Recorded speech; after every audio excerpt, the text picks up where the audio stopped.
Nuestro invitado de hoy me conquistó con su pluma como pocos. Su novela Talco y bronce suena auténtica, a Camarón, a Eloy de la Iglesia. Vais a ver hoy a un tipo fascinante. En otra vuelta de tuerca, Montero Glez.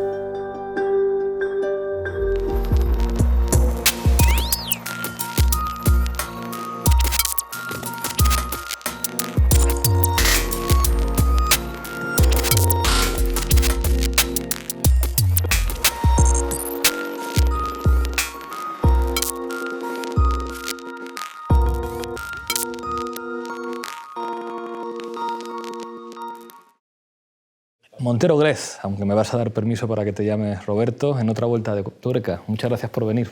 Gracias a ti, Pablo.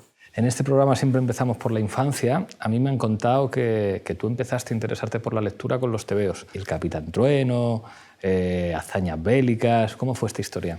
La infancia, dicen que es la patria. Eso lo decía Rilke. Sí, pero vamos a buscar también la identidad con el que mejor nos explicó la infancia, Marcel Proust. ¿Qué te tienes tú? ¿Cuál es tu magdalena? ¿Qué te tienes que tomar? Mi magdalena es el bocadillo de calamares. Okay. Yo cuando estoy en el sur, yo vivo en el sur, yo nací aquí, crecí aquí, me desarrollé aquí, pero hace 20 años me bajé al sur. Y cuando estoy allí en el sur, pues pido un bocadillo de calamares, que es algo que se asombran, porque es una comida muy local de aquí. Ahí está el pan y los calamares, pero yo pido un bocadillo de calamares. Entonces, pues cierro los ojos y empiezo. Y vuelvo otra vez. Vuelvo a un bar que se llamaba el Racimo de Oro, en Cuatro Caminos. Mi padre, mi madre, yo muy pequeño, encima de la barra, veo toda la fritura de calamares, aquel escaparate con los calamares también, pintado calamares, el olor a calamares, y luego el salir de la mano de mis padres y ir hasta Alvarado, y ahí se ponía lo que ahora se llaman manteros, bueno, pues un matrimonio mayor que vendía tebeos, tebeo de tebeo, y allí estaba la familia Ulises en el tebeo, los inventos aquellos del profesor Fran, el Capitán Trueno, el Jabato, el Hombre Enmascarado, hazañas bélicas, también algo de Roberto Alcázar y Pedrín, aunque no me terminaba de gustar, y la 13 Rue del Percebe, que esos eran los que me fascinaban. Luego, con el tiempo, fíjate, con el tiempo descubrí que la 13 Rue del Percebe, en la parte de arriba, en la Guardilla, vivía Vázquez, que era el que siempre estaban detrás de él los acreedores, porque es que tenía un montón de deudas, ¿no? Y luego me di cuenta que en el edificio del materialismo histórico, en este edificio, yo estoy ahí, ¿no? como Vázquez, y que cuando abro la puerta me encuentro las fuerzas de represión directa, ¿no? Y me encuentro también las instituciones de hegemonía que están ocupadas por gente que poco o nada tiene que ver con las alturas, ¿no?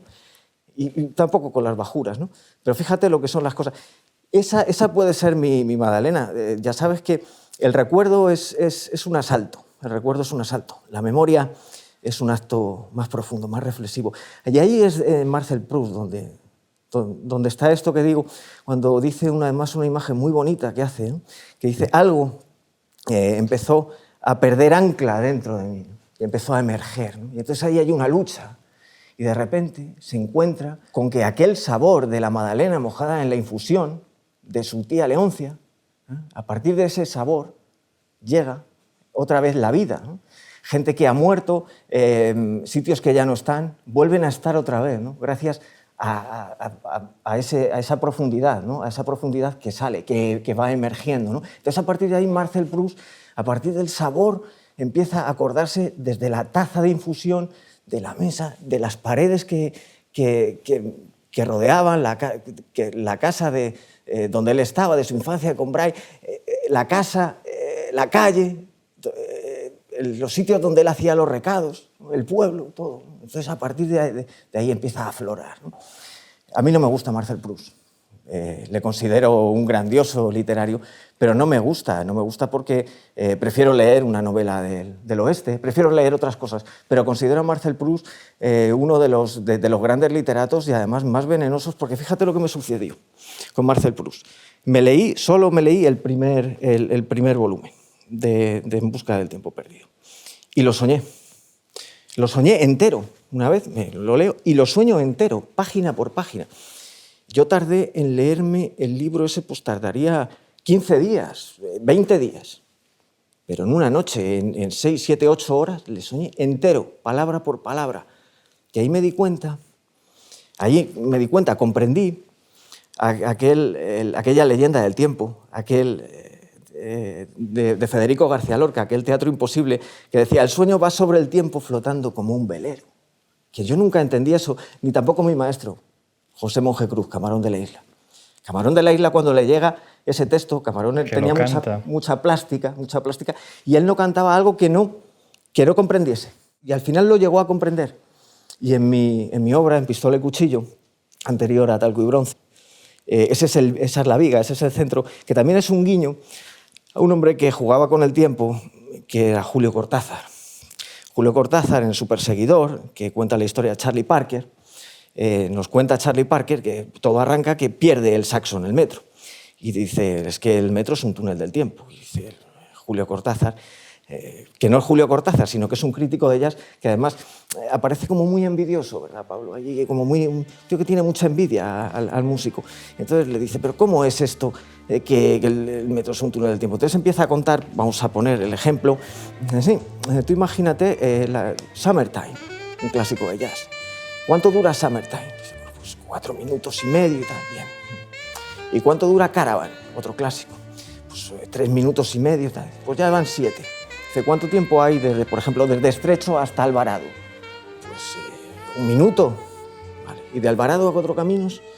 Pues 1 minuto y medio, 2 minutos y medio. Bueno, pues de Estrecho a Alvarado yo, nota por nota, saqué el Caravan, fui pensando en Caravan, me sonó la cabeza el Caravan y me sonó el Summertime. Dice: el metro es un túnel del tiempo. Ahí Julio Cortázar cómo juega con el tiempo, ¿no? A partir de esa locura o esa marihuanada, o llámale como quieras llamar, yo me doy cuenta con Marcel Proust, cuando estoy soñando, otra vez el libro. Y me acuerdo que le digo a mi señora, le digo: mira lo que me ha pasado, ¿no? Me dice, tú vas a acabar mal. Podíamos haber acabado peor. Hay una época que se hace según pasa el tiempo más fascinante, que son los años 80. Yo estoy convencido de que el siglo XXI, digamos, las vueltas a los años 80 van a seguir y va a seguir convertida en una época de culto. Eso tiene mucho que ver con Talco y Bronce, después entraremos ahí, pero tiene que ver también con tu juventud en Madrid. ¿Qué recuerdos tienes de los años 80? Hay unos años 80 oficiales que te cuentan a través de lo que se llamaba la movida madrileña, de una serie de iconos permanentes en la televisión, pero los años 80 son muchas cosas y hay, digamos, como muchos objetos sentimentales, como muchos objetos de Proust que nos llevan. Los que crecimos en los años 80, digamos, tenemos un vínculo, digamos, infantil, es decir, es de alguna forma nuestra patria, si efectivamente la patria es la infancia. Pero tú eso lo conociste ya más joven. ¿Qué recuerdos tienes de esa época? Pues te derrumbo los mitos. Vamos a ver, Pablo. Yo pienso que los hijos de Zeus están sin superar. El mito está ahí, está en la Grecia clásica. Para nosotros, para lo que es Europa, que por otro lado, como dice Enrique Dussel, el profesor Enrique Dussel, estamos en la periferia. Es la periferia Europa, ¿eh? No es el centro. Cuidado, ¿eh? Lo que pasa es que luego llega el Rey Lear con sus mapas y nos pone en el centro, pero no somos el centro. Los hijos de Zeus son el verdadero mito. Eso no está superado, y menos por los años 80. Date cuenta que las ideas dominantes de una época son las ideas de la clase dominante de esa época. Dominando la materia, dominamos el espíritu, ¿no? Algo así decían nuestros amigos, aquella pareja. Y razón tenían. Las ideas dominantes de aquella época eran las ideas dominantes de la clase dominante, que todavía no había llegado al gobierno, pero ya había llegado al poder, me refiero al Partido Socialista. El Partido Socialista llega al gobierno en el año 82, pero ya había llegado al poder mucho antes. Ya había llegado al poder en los años 70, a finales de los 60, 70, en quedadas que se hacían en nuestro querido Valle del Tietar, en la de Silla. Ahí se pegó el asalto al poder económico. Ahí se planificó lo que luego iba a ser la llegada al gobierno de Felipe González. En aquella época, Felipe González salía en una revista que se llamaba Cambio 16 todas las semanas. En aquella época se estaba preparando y se estaba gestando, se estaban poniendo los cimientos, con luego los que eran los Solchaga Boys, ahí en la de Silla, que de ahí salieron, estaban poniendo los cimientos para luego lo que fue el gobierno de Felipe González, que no fue otra cosa que los primeros rasgos del neoliberalismo en España, aquello. Y yo no tengo para nada mitificada aquella época. Aquella época para mí fue una verdadera porquería. Ningún tiempo pasado fue mejor al que estamos viviendo, y quien diga lo contrario es que dice vivan las cadenas. Y te voy a decir que en aquella época la idea dominante era que un hombre sin dinero es un bulto sospechoso, y aquí en España cualquiera puede dejar de ser un bulto sospechoso. Carlos Solchaga vino a decir algo así. España es el país en el que es más fácil hacerse rico. Sí. Claro, pero precisamente por eso entonces, es una época deliciosa de estetizar. Bueno, pero date cuenta que culturalmente los hallazgos no son... hay muy pocos que, a ver si me explico, mantengan una relación orgánica con la calle. Muy pocas expresiones culturales que mantengan una relación orgánica con la calle. Las que mantenían una relación orgánica con la calle, esas se dejaron fuera. Eso fue antes de, por ejemplo, la movida, antes de todo esto, había una cosa, era el rollo, con 2 R's, el rollo. Y eso sí, ahí eso sí que se mantenía una relación orgánica con la calle. Ahí estaban grupos como Leño, como Topo de Vallecas, como Asfalto. Ahí había una generación de músicos que daban un mensaje y que conectaban mucho. Luego, todo tuvo una tendencia a hacer esa relación orgánica una relación mecánica. Y ahí es cuando empieza a surgir lo que llamamos el extrañamiento, la alienación, ¿no? La separación entre el sujeto y el mundo creado por el sujeto, ¿no? Y ahí es cuando entra la droga. Que ya en los años 70, a finales de los 70, porque al principio no, lo que era fumar era una cosa de legionarios.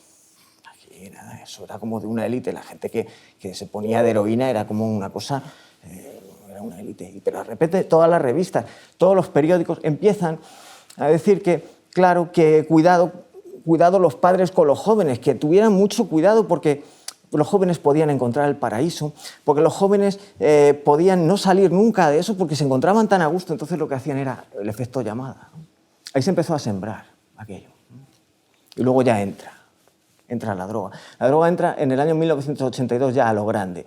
Puede ponerse como fecha el concierto de Rolling Stone. A partir de ahí hay un antes y un después en el concierto de Rolling Stone. Ya se deja de vender hachís. Ya no hay hachís. Ya lo que hay es heroína, que te la regalan, ¿eh? Cuidado, ¿eh? Te la regalaban. Al principio te la regalaban. No, prueba esto. Empieza la cosa.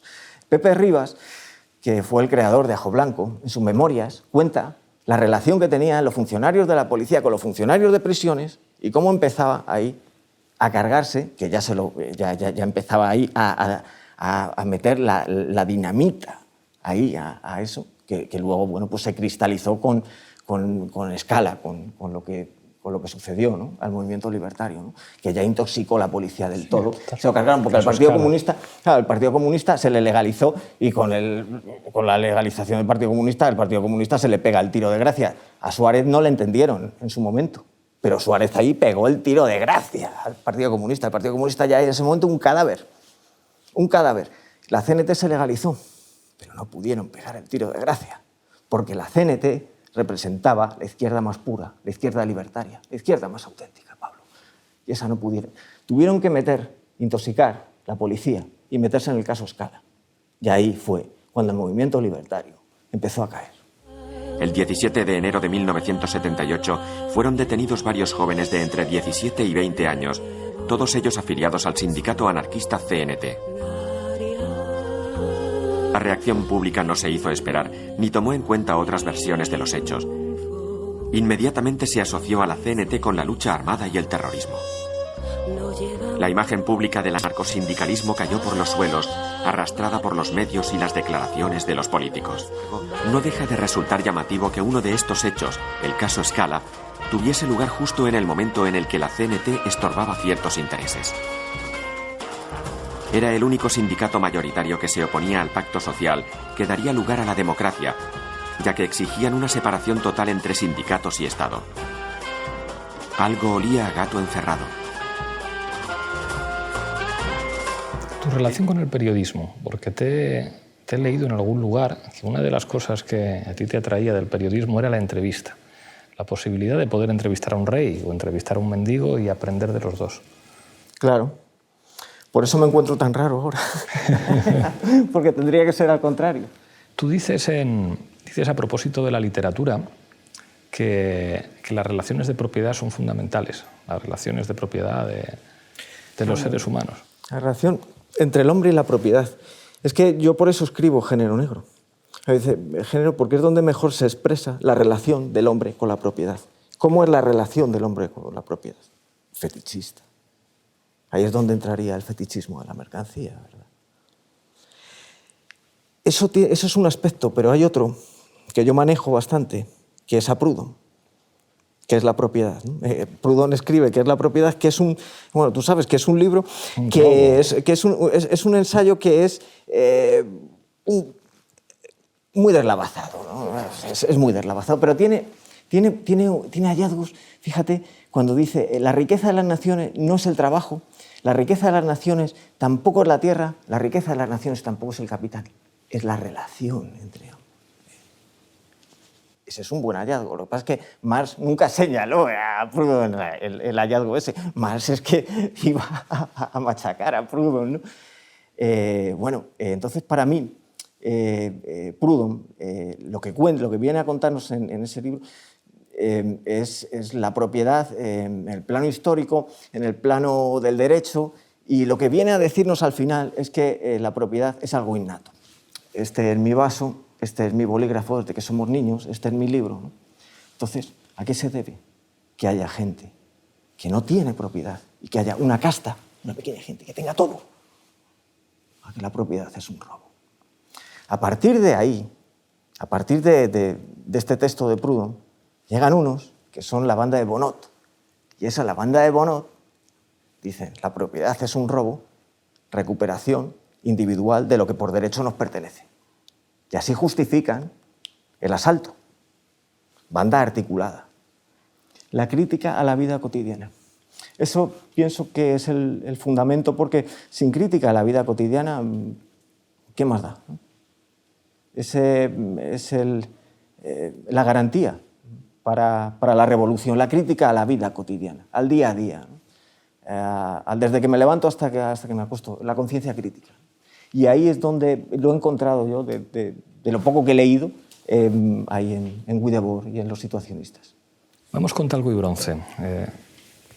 Es un libro que recomendaría a mis alumnos este año que voy a volver a dar algunas clases. Si los hay jovencitos, digamos de estos que nacieron ya en los años 90, les voy a recomendar que lo lean y que conozcan a personajes de ficción y a personajes reales. Hay uno con el que tú partes, el Nani, Santiago Corella, que forma parte de... O sea, cuando oigo ese nombre recuerdo los telediarios de mi infancia, cuando estaba la uno y la otra, y te tenías que levantar a cambiar de canal.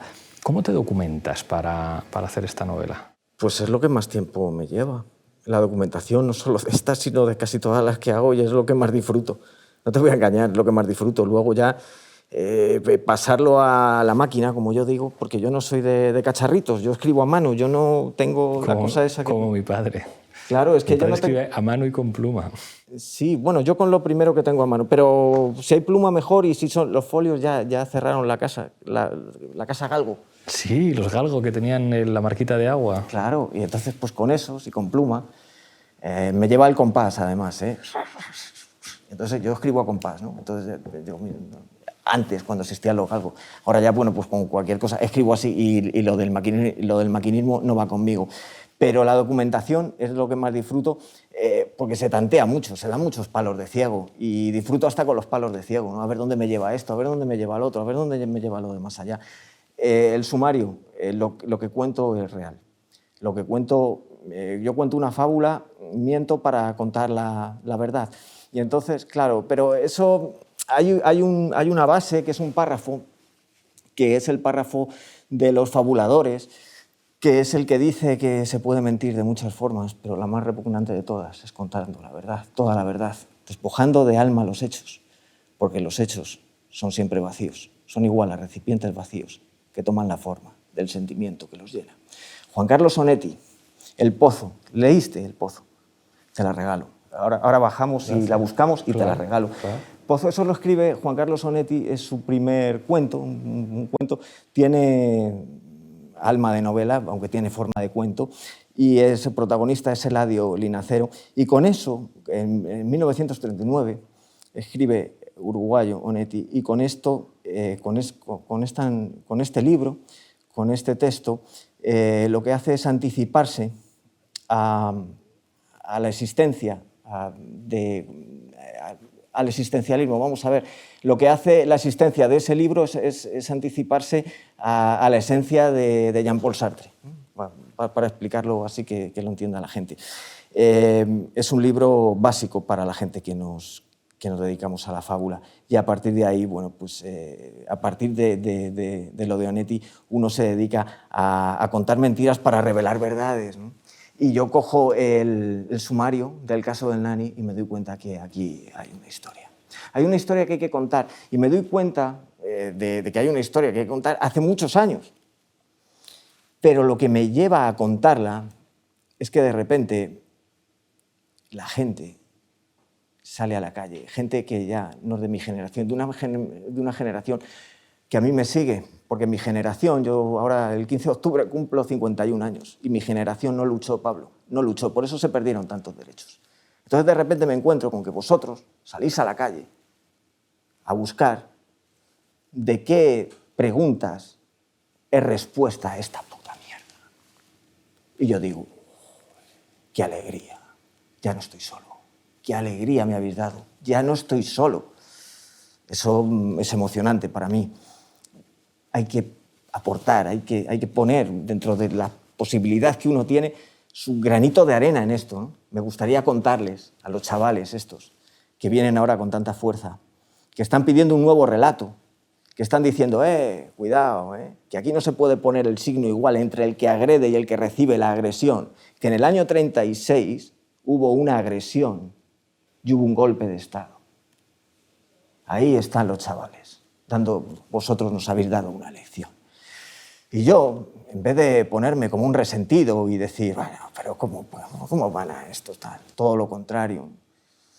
Me siento uno más, ¿no? Yo digo, joder, cerca de esta gente soy uno más, lejos uno menos. Voy a poner para que mi granito de arena, para que los chavales sepan que de aquello, luego, de esa herencia, de ese pasar página para que se olviden los delitos de sangre, para que se olviden los robos, para que se olvide que nos refugiamos en los partidos políticos como si fuéramos cucarachas cuando se enciende la luz de la cocina. Para eso voy a contar lo que sucede después y lo que yo he vivido. Y me pongo a escribir, el 15, me pongo a darle vueltas, a hacer talco y bronce.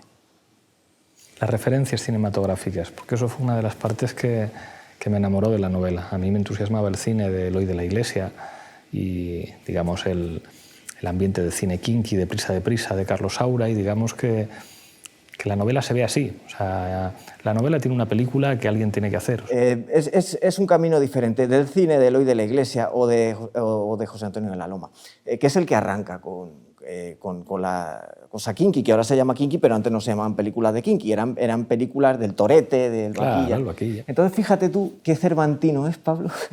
Es que es alucinante, porque de repente Perros callejeros, que es la primera, es una película de José Antonio de la Loma y del Torete, con unas persecuciones alucinantes, tienen una acción y tienen un ritmo.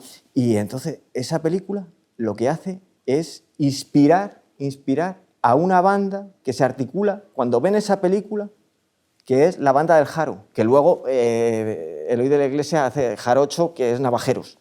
Bueno, pues la banda del Jaro, que estaba en Madrid, que estaban dando palos, quinaos, que llamaban, y robando coches. La gente robaba coches, bueno, pues porque le había inspirado la película. Les inspira, es muy cervantino, ¿no? La inspiración. Sí, el relato crea la acción. Claro. Las estructuras psíquicas vienen a determinar al individuo que sale, ¿no? Dando la vuelta ya a la poética de Aristóteles, a la imitación, ¿no? Dice, nosotros imitamos a la naturaleza, no, pues la naturaleza del hombre imita lo que es el arte, ¿no? Fíjate tú el tema. Y bueno, dices, bueno, es que, claro, dicen, Don Quijote era un loco, que va a ser un loco. Era un hombre, era un personaje que jugaba a ser un caballero. Pues estos chavales son chavales que juegan a ser como ellos, que es como el torete, que son sus ídolos, y al final llegan a ser tanto como ellos. Luego el Jaro le compone una canción, Joaquín Sabina está en macarra, de ceñido pantalón. Y bueno, pues que era un personaje el Jaro, ¿no? Y ahí se inspira en la película Perros callejeros. Y de ahí es de donde surge luego todo esto. Pero hay una diferencia entre los dos, entre José Antonio de la Loma y Eloy de la Iglesia, porque José Antonio de la Loma era más línea Orson Welles, Ciudadano Kane, digo, mezcla el documental con la ficción. Y con, bueno, el padre de todo esto, de Talco y Bronce, de todo esto es Bertolt Brecht. Claro. ¿En quién te inspiras para los personajes? Porque se hacen querer.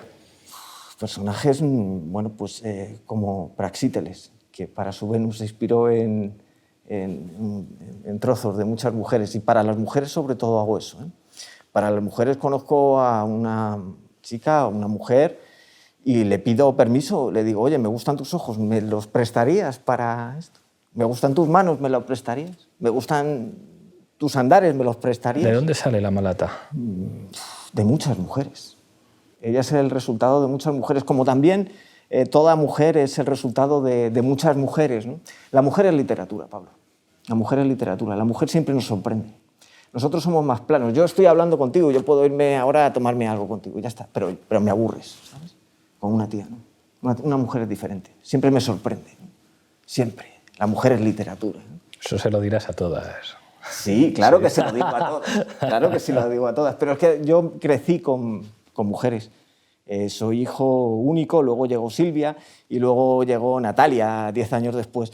Pero yo con mi abuela y mi madre y mi prima Susana y mi prima Rosy del pueblo, y siempre he estado ahí en la cocina con ella. Háblame de la banda sonora de esta novela, porque suenan los chunguitos. He vuelto a escuchar cosas que no escuchaba desde hace muchos años y cosas que no había escuchado nunca y que me entusiasman. Soy un perro callejero, o sea, que lo vas escuchando mientras la lees. ¿Cómo le pones música? Le pongo la música. Fíjate que hay novelas que a mí lo que no me gusta cuando leo una novela, hay varias cosas, pero lo que no me gusta es que me diga, este personaje sintió, ¿cómo que sintió frío? Pues cúrratelo un poco, abre la ventana, en fin, ponle que se le eriza el vello. Eso es Chekhov, que dice, tú quieres presentar a un personaje triste, no digas que está triste. Ponle mirando al suelo, donde hay un charco donde se reflejan las estrellas. Claro, entonces ahí está la imagen de la tristeza, ¿no? Eso es una cosa que no soporto. Y tampoco soporto que las novelas... Entonces puso el disco de no sé qué, que es como el recurso, bueno, pues para salir del paso, ¿no? Y ahí me cuesta trabajo de repente meter la música, a ver cómo suena esto. Entonces, bueno, pues si van en el coche tal, pues el loro pues ponen música. Y entonces a ver qué música. ¿Qué música? Bueno, pues Caño Roto, sonido Caño Roto. El sonido Caño Roto, que era un sonido que el productor José Luis de Carlos, que era un productor de la época, llevó a lo más alto con las Grecas, con Manzanitas. Y con los Chorbos que era el grupo del Manzanita, ¿no? Y fíjate que considero, cuando tú me dices de esa época, los hallazgos que había culturales, eso sí que lo considero una relación orgánica con la calle. Eso sí, no la relación mecánica que hubo luego con Alasque los Pegamoides y toda esa. Con la calle y con la cárcel. Y con la cárcel, claro. Es que la calle y la cárcel están tan cerca. Suena cárcel también el libro, o sea, como... Arriba la golfería, abajo la policía. Y tiene un elemento lumpen que no es fácil de estetizar. Eso es mucho Valle Inclán. Ahora te preguntaré por eso. Es decir, encontrar en En la literatura, personajes, a mí me hizo mucha ilusión, digamos, el habla, ¿no? La germanía. Sobre todo porque esto es una intuición que tengo yo. Si eres de Madrid, si has sido joven en Madrid, digamos que estás más cerca de determinados términos o de determinados usos, y eso es otra de las características de la novela que funciona muy bien y que tiene mucho que ver con la cárcel, porque buena parte del origen de esos términos procede de la cárcel. Tronco, era tu compañero de celda, y muchas otras cosas más. Dicen que el inglés que se habla en Australia tiene mucho que ver con el inglés que se hablaba en las cárceles inglesas, porque repoblaron inicialmente Australia con presos. Entonces, por lo visto, en los usos del inglés que hay en Australia, cuando lo escuchan algunos ingleses dicen, hostia, esto es lo que se dice o lo que se decía en las cárceles. Y digamos que en España, de alguna manera, determina una condición social la manera en la que uno habla. Es verdad que en la música algunos se han atrevido a decir ciertas cosas. Sabina, digamos, con cierta actitud aristocrática, pues de vez en cuando metía algunas cosas en sus letras, pero no es tan fácil encontrar novelas en las que, porque resulta se habla así. Porque resulta postizo. Lo que logró hacer Valle Inclán, lo de un gachó que me sepa camelar, estas cosas que hacía. Es que date cuenta, Valle viene del barroco. El modernismo no es otra cosa que el barroco de principios del siglo pasado. Ahí es donde Madrid deja de ser Madrid y se hace plural y se convierte en los madriles. Claro. ¿Por qué también? Por Latinoamérica. Muy importante Latinoamérica. Muy importante porque Latinoamérica es la distancia corta, no es Europa. Tú te das cuenta, tú vas a Latinoamérica y la gente de Latinoamérica es gente que habla mucho, ¿no? Porque, como decía Chesterton, los humildes hablan, solo los orgullosos se vigilan entre ellos. Gente humilde, la gente humilde. Yo me considero un tío de calle y tal, pues estoy hablando normal con unos, con otros. El orgulloso está esperando a ver lo que puede coger y dónde puede trampear, ¿no? Gente de Latinoamérica. Allí está Rubén Darío, que viene con la ida y la vuelta y nos contamina. Es florido, ¿no? Es muy florido aquello. Y todo eso junto, en el principio del siglo pasado, se denomina modernismo, que no es otra cosa que el barroco. Que luego, por otro lado, es el siglo de oro que Francisco de Quevedo. Lo que pasa es que ahí con Francisco de Quevedo es más yo digo que es más de esparto, es más no tiene tanto soniquete como luego lo puede tener Valle. Valle es un escritor no me gusta escritor, un hombre que escribía de oído, era muy importante de oído. Pero también está Cicerón. Date cuenta, tú te coges los diálogos de Shakespeare, que fue el que inspiró a Valle. Toda la apreciación sonora de Valle viene de Shakespeare. Te coges los diálogos de Shakespeare o de Valle y puedes cogerte los diálogos y puedes uno, otro, y luego otro y otro. Y bueno, tú, aunque no los sigas, los personajes se hablan a sí mismos. Son como monólogos. Son tan sonoros que son monólogos. Igual es Shakespeare que Valle. Y tanto Shakespeare como Valle inventaron palabras. Fueron creadores, generadores del lenguaje. Nada que ver con el diálogo socrático de Cervantes, ¿no? Entre Quijote y Sancho, que son diálogos socráticos. ¿Cuál es más importante, Don Quijote o Sancho? Bueno, por la suma de ambos, ¿no? Tú no puedes leerte un diálogo, saltar el otro y no. Pero sí, puedes hacer la prueba en Valle o puedes hacer la prueba en Shakespeare. Y ahí está, eso es Cicerón. Decía, no, es la retórica, ¿no? Ahí está Cicerón. Sócrates está en Cervantes, ¿no? El lenguaje del modernismo es el lenguaje que a mí me vale, arranco de ahí, para lo que es lo que tú dices, la sonoridad, la explosión, para que cuando el lector no solo lea, sino que también escuche, que haya esa cercanía y que no deje la obra, gracias al recurso de la metáfora, a ese cambiar el término real por el término imaginario, ¿no? Que eso ya se lo debemos a Heráclito, que fue el primero que nos contó el tiempo, nos hizo la imagen del tiempo antes de que existieran los relojes mecánicos, ¿eh? Eso es insuperable, ¿no? A mí me decía Gustavo Bueno, decía, no, es que Hegel superó a Heráclito porque, claro, Hegel lo que hizo fue poner un tercer término que era la superación de ambos. Y eso Heráclito no lo tenía. La síntesis. ¿Cómo que no lo tenía? ¿Cómo que no tenía síntesis Heráclito? Tú te puedes bañar nunca, no te puedes bañar en el mismo río, dos veces en el agua del mismo río. Está el mismo río y está el agua distinta. ¿Cuál es la síntesis de ahí? La imagen, el tiempo. Oh, y esas eran mis discusiones con Gustavo Bueno, que decía que no, que era Hegel el que hizo la síntesis. No, Hegel puso el acento eurocentrista y contemporáneo en eso. Pero eso fue Heráclito ya. Heráclito hizo ya la imagen. Y de ahí es donde yo intento hacer la metáfora para que el lector se enganche. Porque con la metáfora es lo que le va a quedar, eso es lo que va al cerebro directo. Pero claro, yo tampoco soy una persona con el talento, sino que me cuesta muchísimo trabajo. Te estoy hablando de algo como si fuera... No, o sea, que le doy vueltas, salgo a la playa, me corro la playa entera y lo llevo aquí detrás hasta que al final sale y digo, ¡ay, ya la tengo! Y ya cuando llego otra vez, ya se me ha olvidado, ya se me ha pasado. Digo, no haber tenido la libreta aquí mientras corría, Pablo. Arriba la golfería, abajo la policía. Claro, además eso fue. ¿Qué significa? Te tengo que dar el rotulador. ¿Qué significa esto? Entonces se llama la tabaquera anatómica, que bueno, pues me parece muy literario que la tabaquera anatómica, que se llame así científicamente a una parte de nuestra anatomía. La tabaquera anatómica se llama así pues porque aquí es donde se coge el cigarrillo y se hace así, y donde se echaba el rape, que el rape esnifar, era un veneno que se esnifaba y estornudabas, te descongestionaba. Entonces aquí es esto. Esto significa arriba la golfería, abajo la policía. ¿Y por qué significa esto? Entonces, yo al principio me cuenta una persona que ha estado en la cárcel, que lo llevaba, que estos son las 4 paredes de la cárcel y este es el sujeto que está preso entre las 4 paredes. Yo digo, vale, y eso significa arriba la golfería y abajo la policía. Pues bueno. Y un día, en la Ribera de Curtidores, aquí en Madrid, yo me juntaba con los carrileros. Los carrileros yo los llamaba los picnics, porque bueno, pues se iban un día a Zaragoza andando, otro día llegaban hasta Barcelona, otro día se iban hasta Valencia y paraban, se quedaban a dormir por las cunetas, robaban gallinas. Y entonces a mí siempre me ha gustado escuchar para captar la oralidad, ¿no? Me ha gustado escuchar historias. A mí, si hay algo que me gusta es que me cuenten una historia.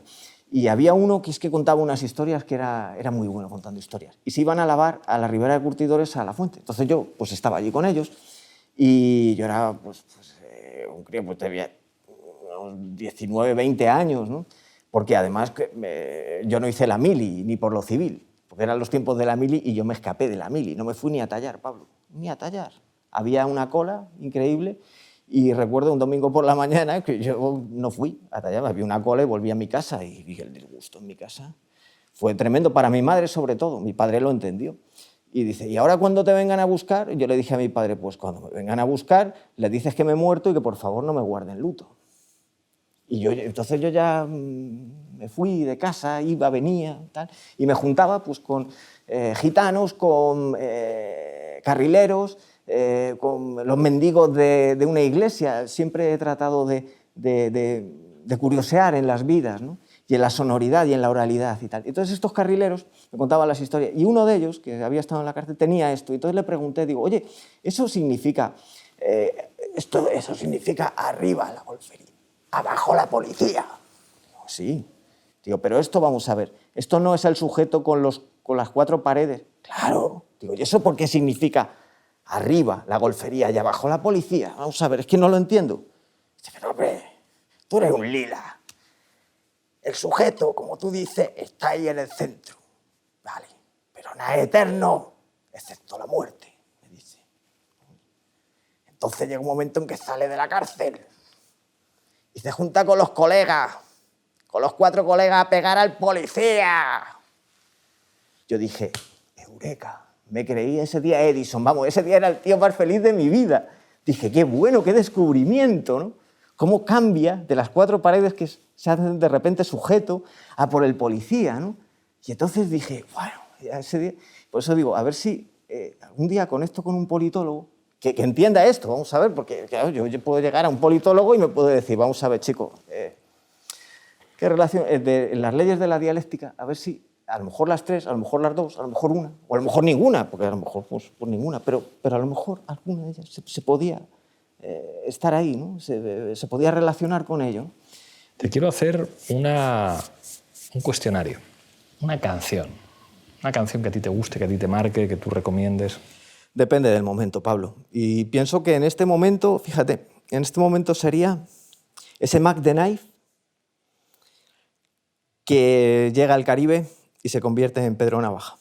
En este momento, ese Mac the Knife que llega al Caribe y se convierte en Pedro Navaja, pero incluso la segunda parte, que es como cervantina, porque Rubén Blades resulta que no le gustó la película que hicieron de la primera parte y entonces canta una segunda parte, que es el borracho paró de cantar y se puso a contar su buena fortuna, el barrio estaba dormido. Llena brillaba la luna, de pronto un ladrón salpicado en neón salió como un tigre desde el callejón y le puso al borracho un magnum frente a la cara y le dijo entrégalo todo, se dispara. Acabó con Juan Carlos Monedero y con Pablito Echenique. Toma ya. Esa es la canción. Toma ya. ¿Una película? Ciudadano Kane. Esa para mí es Luego, primero está Ciudadano Kane y luego las demás. Y luego las demás. Sí. ¿Un libro? El Quijote. Dostoyevsky, que era muy religioso, decía que el día que se muriese quería que le enterrasen con un Quijote para que cuando llegase a Dios, cuando le preguntase ¿qué has hecho en esta vida? Dice, pues leer esta maravilla. Pues yo algo así también pido, porque pienso que en esta vida lo mejor que he hecho ha sido leer esa maravilla, que además la suelo coger. Este verano no la he cogido porque he andado muy liado, pero ahora la cojo. Siempre es el libro del verano para mí. Y sobre todo, fíjate, hablando del lumpen, ahí está Ginés de Pasamonte, ¿no? Cómo el Quijote libera a la cuerda de presos y luego la cuerda de presos se rebela contra él, ¿no? Ahí ahí tiene mucha importancia el lumpen, ¿no? Que no claro. Todavía no es el proletario de Narapos, ni nada de lo que viene después, ni la lucha de clases en Francia. Pero ahí en ese momento hay una lección, ¿eh? Hay una lección, Pablo, en el Ginés de Pasamonte.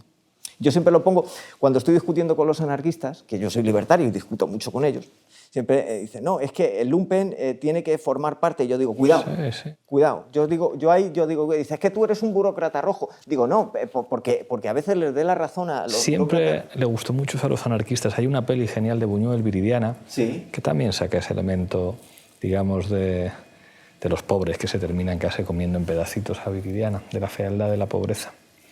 Es un temazo. Es un temazo. Un maestro. Camarón de la Isla, sin duda. José Monje Cruz, el Camarón de la Isla. Ese es mi maestro. Y ahora vamos con la rueda de reconocimiento. Van a aparecer una serie de figuras y las tienes que comentar. Pérez Galdós. El realismo, la calle. Era el heredero de las maneras cervantinas. Él es el heredero de Cervantes. Fortunata y Jacinta es tan importante como pueda ser Valle Inclán, o como para mí. Fortunata y Jacinta es una de las obras que siempre que me dicen es que no sé qué comprarme, qué leer, léete Fortunata. ¿Tú has leído Fortunata y Jacinta? El Lute. Estuvo aquí sentado.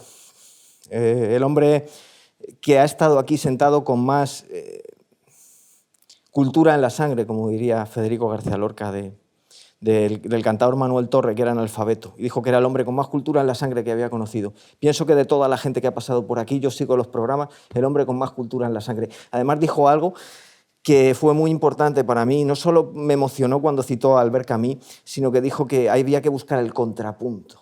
Y digo, este hombre a lo mejor no ha leído a Engels, pero ha comprendido a Engels, que es lo importante. Un hombre con cultura.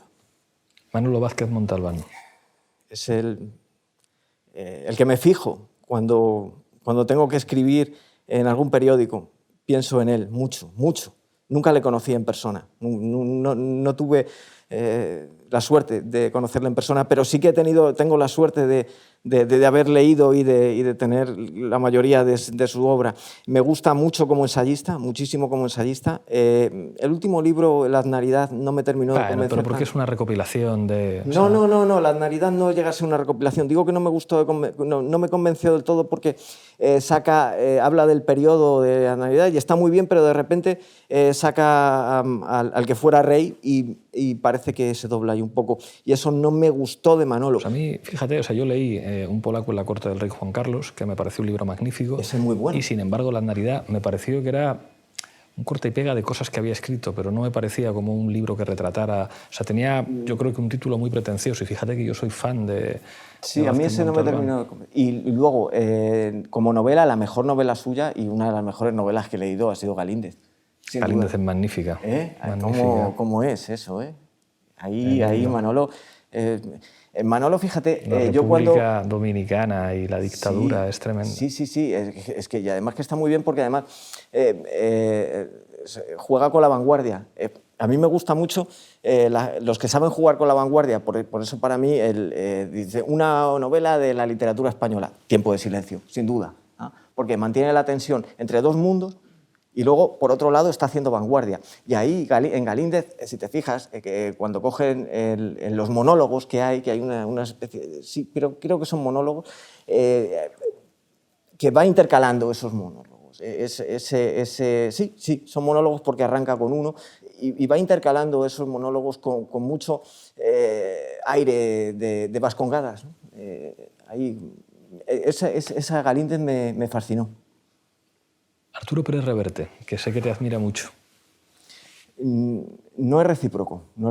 Perdió mi amistad y con mi amistad perdió mis respetos. Yo lo único que puedo darle a una persona es eso, son mis respetos y mi amistad, y él no la tiene. No tengo propiedades, espero no tener nunca propiedades, yo espero seguir siendo un hombre yo, toda mi puta vida. Y no tiene mi amistad ni tiene mis respetos porque es un plagiador. Y no ha tenido la honestidad de dimitir. Con una sentencia firme de plagio, no ha tenido la honestidad de dimitir de una institución hegemónica que pagamos todos, como es la Real Academia. Y no sé qué enmarcar más, o si la falta de honestidad de Arturo o la falta de honestidad de la Academia, por no expulsarle. Pienso que la Real Academia, después de esto, es una casa de putas, pero sin putas. Y lo mejor que pueden hacer es disolverse. Sánchez Dragó. Un amigo. Fernando Sánchez Dragó es un amigo. Y además te voy a decir que es una persona de puertas abiertas. No comparto iba a decir ideología, pero Fernando no tiene ideología. Tiene ideales, ¿no? Ideología tengo yo. Pero es una persona que está abierto a que yo tenga mi ideología y a poder discutir. Y eso yo lo aprecio mucho. Y es un amigo. Llegamos al final, te entrego la taza de la tuerca. Como eres seguidor del programa, no te lo tengo que explicar. Mano izquierda. Brindemos por los vagos, bienaventurados los vagos, porque solo somos egoístas de sol o de sombra, según venga el tiempo. Y también vamos a brindar por Pablito, porque me ha hecho levantarme hoy a las 9 de la madrugada y espero que no se repita. Salud. Muchísimas gracias. A ti.